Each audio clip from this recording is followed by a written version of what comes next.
Assalamualaikum warahmatullahi wabarakatuh.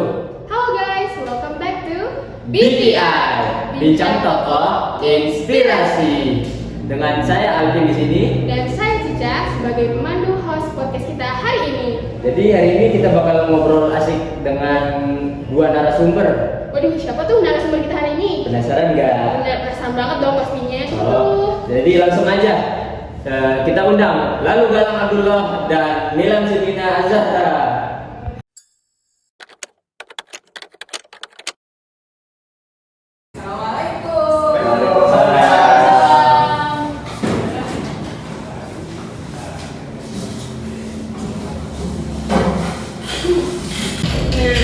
Karena narasumber kita udah dateng nih, sebelum kita mulai gimana nih kabarnya Mbak Nilam? Alhamdulillah saya sendiri baik-baik saja. Bang Galang gimana kabarnya? Alhamdulillah sehat walafiat, siap. Wah, semangat banget rupanya nih mau ngikutin podcast kita. Iya nih. Jadi siapa ya tokoh yang bakal kita bahas buat hari ini? Jadi nama tokoh yang bakal kita bahas hari ini adalah Jamaluddin Al-Afghani. Siapa Jamaluddin Al-Afghani itu? Itu loh Pin, tokoh pembaruan Islam. Masa sih? Iya, benar kata Galang. Jadi Jamaluddin Al-Afghani itu adalah salah satu tokoh yang berjihad dalam kebangkitan Islam. Benar. Oke, jadi sebelum kita mulai podcastnya, kita bakal sedikit penyegaran nih buat mengenal biografi siapa sih Jamaluddin Al-Afghani itu. Oleh karena itu, kita bakal nonton satu video ini ya. Mbak Fatia, check it out! Assalamualaikum, saya akan menjelaskan biografi singkat dari tokoh Jamaluddin Al-Afghani. Jamaluddin Al-Afghani lahir di Asad Abad, Afghanistan pada tahun 1838 Masehi dan wafat pada tanggal 9 Maret 1897 Masehi di Istanbul pada usia 59 tahun. Karena berkebangsaan Afghanistan, sehingga di belakang namanya dicantumkan nisbah negeri tersebut yaitu Al-Afghani. Ayahnya bernama Said San dan memiliki gelar Sadar Al-Husaini. Beliau penganut mazhab Hanafi dan keturunan dari Husain bin Ali bin Abi Thalib. Sejak kecil, Jamaluddin Al-Afghani banyak menganyam pendidikan agama. Pada saat usia 12 tahun, ia telah berhasil menghafal Al-Quran. Dan pada saat beranjak remaja, ia juga belajar ilmu filsafat, hukum, sejarah, tasawuf, kedokteran, astronomi, matematika, dan metafisika. Selain itu, beliau juga mahir dalam berbahasa asing, seperti bahasa Arab, Persia, Rusia, Turki, Inggris, dan Perancis. Al-Afghani dikenal sebagai reformis dalam dunia Islam, sekaligus pejuang yang terus-menerus mengobarkan api semangat dalam menegakkan kalimatul haq kepada siapapun, termasuk pemimpin yang zalim. Jamaluddin Al-Afghani masih terus berjihad dalam bidangnya, yaitu pembaruan pemikiran, kebangkitan Islam, menghadapi imperialisme, dan memecah belenggu otoritarianisme sampai ia meninggal. Sekian penjelasan singkat dari saya. Wah, sangat menginspirasi banget beliau ya. Nah, benar Pin, bayangin aja ya, pas masih kecil beliau ini udah mengenyam pendidikan agama loh, dan bahkan pas umur 12 tahun itu beliau sudah berhasil menghafal Al-Quran. Masya Allah, kece banget ya. Iya, gak sampai itu aja loh. Waktu remaja beliau tuh belajar banyak sekali ilmu. Itu ada matematika, astronomi, filsafat, dan sejarah, dan masih banyak lagi. Gak cuma itu loh, Bang. Beliau tuh ya dia mahir berbahasa asing dan banyak sekali menguasai berbagai macam bahasa. Contohnya ada bahasa Persia, bahasa Arab, bahasa Rusia, dan masih banyak lagi loh. Masya Allah, masa remaja dan masa kecilnya aja udah produktif gitu ya. Dan lurus di jalan Allah juga. Ya gimana kita kan umur 12 aja baru belum hafal Quran. Terus belum lagi dalam hobi kita yang sekarang nih, hobinya pusreng, main onet, serbahan lagi. Waduh, jangan nyindir gitu dong, Ca. Tapi kalau dipikir-pikir penjelasan Fatia tadi masuk akal juga sih. Kenapa beliau jadi sosok yang produktif di jalan Allah? Dipikir-pikir kepikiran sih, pasti karena faktor gennya nggak sih? Ya nggak ada. Benar banget Ca, dilihat dari sisi keluarganya, Jamaluddin Al-Afghani itu punya seorang ayah bernama Sayyid Syafdar Al-Husainiyah, seorang bangsawan terhormat yang masih keturunan dari cucu Rasulullah SAW, yaitu Husain bin Ali bin Abi Thalib lewat jalur Ali At-Tirmizi. Kan benar Pak saya bilang. Oh iya, dari tadi kan kita bahas masa kecilnya Jamaluddin. Kalau masa dewasanya beliau gimana? Setuju banget sih, apalagi dia punya masa kecil yang cemerlang banget, yang mulus banget. Itu gimana ya kalau misalnya beliau dewasa nanti? Gimana sih Nilam? Jamaluddin ini di masa dewasanya? Jadi Al-Afghani itu setelah menguasai disiplin ilmu, ia ini pergi ke India dan menekuni sejumlah ilmu pengetahuan melalui metode modern kurang lebih selama 1 tahun. Di India, Al-Afghani itu mendorong rakyat India untuk bangkit dan melawan kekuasaan Inggris. Nah, setelah ia menunaikan ibadah haji, Al-Afghani ini memutuskan pergi ke Kabul, Afghanistan. Nah, di kota ini itu ia disambut penguasa Afghanistan, Dost Muhammad Khan, yang kemudian menganugerahi posisi penting di pemerintahannya ketika Sir Ali Khan menggantikan Dost Muhammad Khan tahun 1864. Al-Afghani ini diangkat jadi penasehatnya loh, dan beberapa tahun kemudian ia diangkat menjadi Perdana Menteri Afghanistan oleh Muhammad Azam Khan. Masya Allah, kayaknya hidupnya benar-benar mulus ya. Iya, kayak sat-sat langsung jadi apapun yang dia mau gitu loh.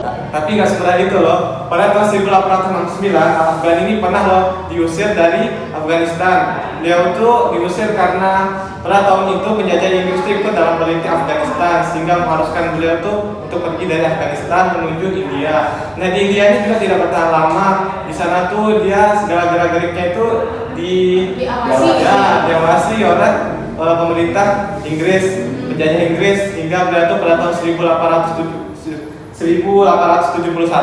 pergi ke Mesir dan berdiam di pusat ibu kota Mesir, Kairo. Nah, di sana tuh alhamdulillahnya dia tuh diterima baik oleh seluruh umat muslim di sana, dan bahkan nih dua tokoh pembaru Islam Mesir, yakni Muhammad Abduh dan Rashid Ridho, itu berguru kepadanya. Jadi dari penjelasan kami, kayaknya Al-Afghani di awal-awal di Mesir itu dia mungkin dari dulu nggak sih kegiatan-kegiatan politik, dan juga menurut yang saya baca-baca nih ya, rumahnya itu dijadiin sebagai tempat pertemuan murid-murid dan para pengikutnya, dan juga katanya masih kuliah nggak sih, diskusi gitu. Oh, jadi semenjak beliau pindah ke Mesir, beliau berhenti total dari persoalan politik.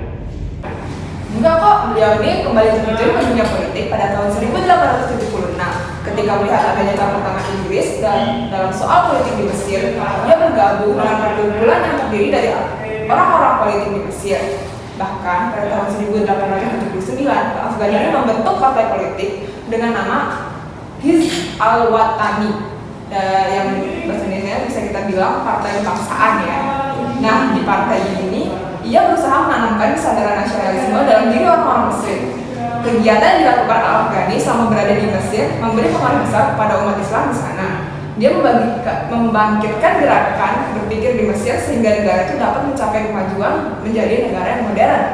Namun, keterlibatan Al-Afghani dalam bidang politik ternyata membuat penguasa Mesir kala itu ketakutan sehingga beliau diusir pada tahun 1882. Lagi-lagi diusir ya. Habis setelah diusir itu beliau akhirnya pergi kemana lagi nih?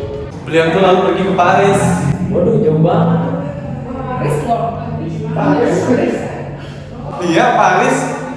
Ketika berada di Paris pada tahun 1883, beliau mendirikan sebuah perkumpulan nih yang bernama Al-Urwah Al-Asqa, yang artinya ikatan yang kuat. Yang anggotanya itu terdiri dari orang-orang Muslim. Tujuan perkumpulan itu untuk pertama itu untuk memajukan Muslim, memperkuat persaudaraan Muslim, dan juga untuk mendorong umat Muslim mencapai kejayaan yang jaya.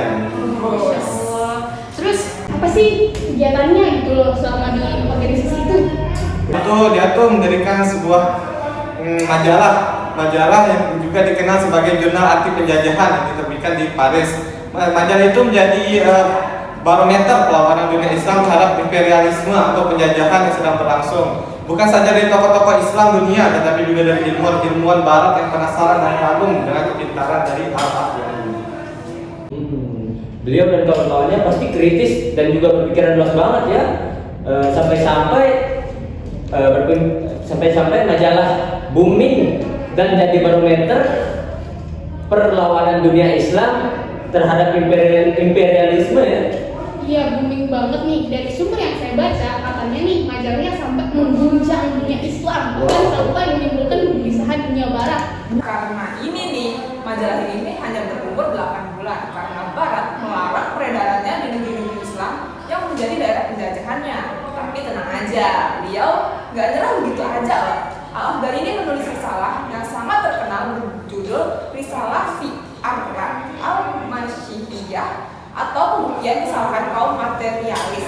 Risalah ini tuh menimbulkan gejolak besar di kalangan materialis pada tahun 1889. Al-Afghani mengunjungi Persia atas undangan penguasa Persia Shah Nasiruddin saat itu untuk menolong mencari penyelesaian persengketaan Rusia Persia yang timbul karena politik pro Inggris. Lagi-lagi Inggris nih ya yang muncul.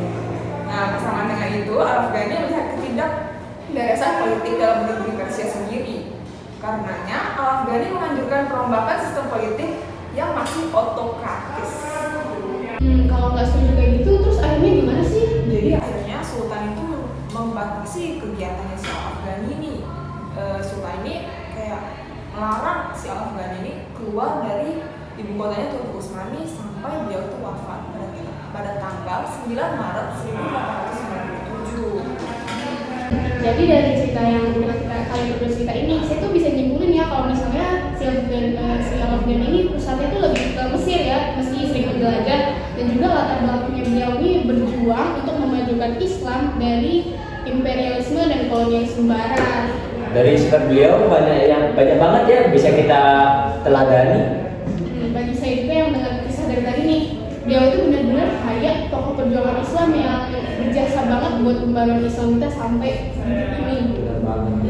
Setuju banget tuh Ca, dengan pemikirannya yang kritis banget itu beliau mampu loh buat menyadarkan banyak orang pada masa itu.